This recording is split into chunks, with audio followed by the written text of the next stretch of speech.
दोस्तों, इस भारतवर्ष की धरती पर एक से बढ़कर एक अनेक वीर योद्धा हुए, पर कुछ ही वीरों का इतिहास हमें बताया गया तो कुछ को इतिहास के पन्ने से ही हटा दिया गया। नमस्कार दोस्तों, हिंदी टीवी यूट्यूब चैनल में आप सभी का स्वागत है। आज हम बात करने वाले हैं एक ऐसे महान यादव वीर मराठा योद्धा के बारे में जिसने अपने तलवार के दम पर मराठा साम्राज्य का डंका बजाया। इस योद्धा की ताकत का अंदाजा आप इसी बात से लगा सकते हैं कि गुजरात पर लंबे समय से अपना कब्जा जमाए बैठी मुगल सल्तनत को उसने एक ही झटके में उखाड़ फेंका। जी हां दोस्तों, हम बात कर रहे हैं हिंदुस्तान के सबसे खतरनाक ताकतवर योद्धा जिसका नाम था धनाजी जाधव। इनका जन्म एक प्रतिष्ठित मराठा जाधव परिवार में हुआ था, जिसकी वंशावली सीधे सीधे देवगिरी के यशस्वी यादव राजवंश से जुड़ी हुई थी। एक ऐसा वंश जिसने कभी समस्त दक्षिण भारत पर अपनी शक्ति और संस्कृति की छाप छोड़ी थी। इस गौरवशाली विरासत का प्रभाव उनके व्यक्तित्व और विचारों में स्पष्ट झलकता था। युवावस्था से ही उनमें असाधारण वीरता, संगठन कौशल और रण कौशल की अद्वितीय प्रतिभा दिखाई देने लगी थी। यही कारण था कि वह छत्रपति शिवाजी महाराज के परम विश्वास पात्र और वीर सैन्य प्रमुख प्रताप राव गुजर की सेना में सम्मिलित हुए। उनके नेतृत्व में धनाजी जाधव ने अनेक युद्ध अभियानों में भाग लिया, जिनमें उम्बरानी और नेसारी जैसी निर्णायक और कठिन लड़ाइयां प्रमुख थीं। धनाजी जाधव ने जिस साहस, धैर्य और रणनीतिक सूझबूझ का परिचय दिया, उसने शिवाजी महाराज को अत्यंत प्रभावित किया। शिवाजी ने न केवल उनकी युद्ध कौशल की सराहना की, बल्कि उन्हें एक भावी सेनापति के रूप में भी देखना प्रारंभ कर दिया। यह वही क्षण था जब मराठा साम्राज्य को एक नया शूरवीर मिल चुका था, एक ऐसा योद्धा जो आगे चलकर मुगल साम्राज्य की नींव हिलाने वाला था। परंतु मराठा साम्राज्य में एक ऐसा भी समय आया जब शिवाजी महाराज और संभाजी महाराज और राजा राम महाराज की मृत्यु के बाद मराठा साम्राज्य लगभग खत्म होने की कगार पर खड़ा था, क्योंकि अब पूरे हिंदुस्तान में केवल दो ही सल्तनत जीवित थी, एक मराठा और दूसरी मुगल। और ऐसे मुश्किल हालात में मराठा साम्राज्य की कमान संभाली राजा राम महाराज की पत्नी महारानी ताराबाई ने तो दूसरी तरफ क्रूर औरंगजेब सोचने लगा, शिवाजी महाराज अब रहे नहीं, संभाजी महाराज को हमने खत्म कर दिया और राजा राम महाराज का सिंहगढ़ पर देहांत हो गया, तो अब हम दक्कन पर राज करेंगे। लेकिन उसे क्या पता था कि वह गलत है।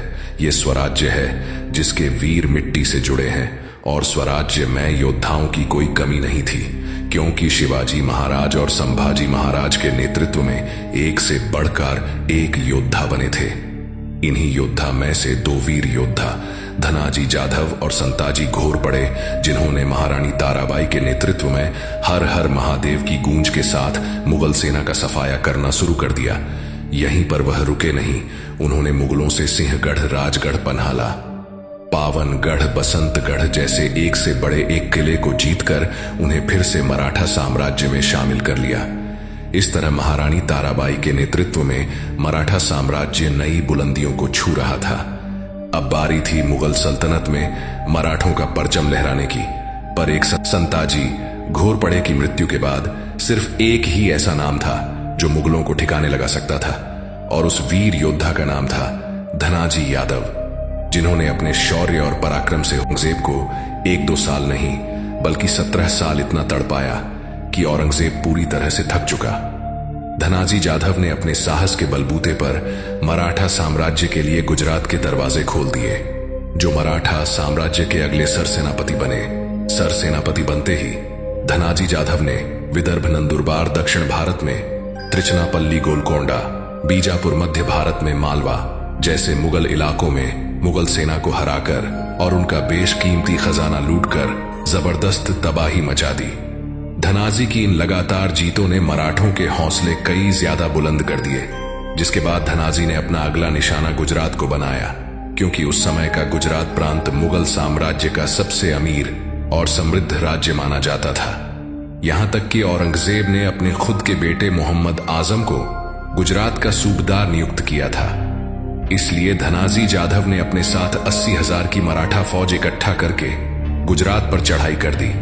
पर इस बात की भनक जब गुजरात के सूबेदार अब्दुल हमीद खान को लगी तो उसने मराठों को रोकने के लिए नजर अली खान, सफदर खान, बाबी अली, मर्दान खान, मोहम्मद पुरदिल शेरानी जैसे नाम 3 सरदारों को आदेश जारी किया। या इसलिए मुगल सेना नर्मदा नदी पार करते हुए रतनपुर में जा पहुंची और 4 मार्च सन 1706 को मराठा धनाजी जाधव की सेना और मुगल सेना के बीच युद्ध छिड़ गया। पर यह युद्ध शुरू ही हुआ था कि मराठों ने अपनी सेना को पीछे हटा लिया। मराठों को यूं पीछे हटता देखकर मुगल सेना चौंक गई कि यह हुआ क्या। लगता है मराठे कमजोर पड़ गए और मुगलों ने अल्लाहू अकबर के नारे लगाने लगे। और मुगलों ने कहा, हमने काफिरों को भगा दिया, हमारी जीत हुई। ऐसा सोचकर मुगल सेना ने अल्लाहू अकबर के नारे देकर जीत का जश्न मनाया। पर असल में मराठों ने मुगल सेना को मूर्ख बनाया, क्योंकि युद्ध तो सिर्फ बहाना था। मराठों को मुगल फौज का अंदाजा लगाना था, क्योंकि गुजरात की मुगल सेना का मराठों से पहली बार युद्ध में सामना होने वाला था। इसलिए मराठों का छापा मार युद्ध समझना उनकी औकात से बाहर था। अब मुगल सेना बड़ी खुश होकर अपने ठिकाने रतनपुर में जा पहुंची और खाने पीने की तैयारी में लग गई। पर कुछ देर हुई ही थी कि मराठा घुड़सवार फिर से आए और मुगल सेना पर हमला करके उनके ऊंट लेकर भाग गए। इससे मुगल सेना गुस्से से लाल हो गई और तंग होकर मराठों का पीछा करने लगी। अब मराठा आगे, मुगल पीछे। कुछ देर तक यह सिलसिला चलता रहा। एक तरीके से देखा जाए तो मराठे न चैन से बैठते और न ही मुगलों को बैठने देते। मराठे उन्हें पागलों की तरह दौड़ा रहे थे। मराठों का पीछा करते करते पूरी मुगल सेना पानी पानी हो चुकी थी। मुगलों ने अभी राहत की सांस भी नहीं ली थी कि तभी मराठा सार सेनापति धनाजी जाधव ने अपनी चाल चली और 80,000 की फौज के साथ मुगलों पर चढ़ाई कर दी। इतनी बड़ी मराठा सेना अपने ऊपर आता देखकर मुगलों की टांगें कपकपाने लग गईं। मराठों के इस तूफान को रोकना अब असंभव था। गुजरात के रतनपुर के युद्ध मैदान में धनाजी जाधव ने अपनी तलवार से इतना भयंकर कत्लेआम मचाया कि नर्मदा का पानी कुछ समय तक रक्त से लाल हो गया।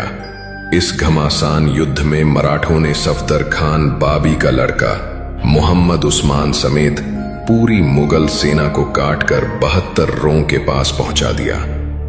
खुद सफदर खान बाबी जख्मी होकर मराठों से अपनी जान की भीख मांगने लगा। इसी से आप अंदाजा लगा सकते हो कितना बुरा हाल मुगलों का रतनपुर के युद्ध में हुआ था। सफदर खान बाबी को ठिकाने लगाने के बाद कुछ ही दूरी पर मोहम्मद पुरदिल शेरानी का ठिकाना था। मराठों ने उसे भी नहीं छोड़ा और हर हर महादेव की ललकारे देकर उसकी सेना को इतना जबरदस्त तोड़ा कि अपनी जान बचाने के लिए पुरदिल शेरानी नर्मदा नदी में कूद गया। पुरदिल शेरानी तो किसी तरह जान बचाकर भाग गया, पर नजर अली खान और बाकी मुगल सेना का बचना असंभव था, क्योंकि मराठे रुकने का नाम ही नहीं ले रहे थे। आधी से ज्यादा मुगल सेना मराठों के खूनी तलवार से कट चुकी थी।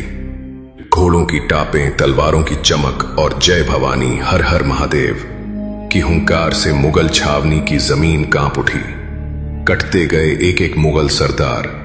मध्य रात्रि से लेकर दोपहर तक कत्लेआम ऐसा हुआ कि आधे से ज्यादा मुगल सेना मौत के घाट उतार दी गई।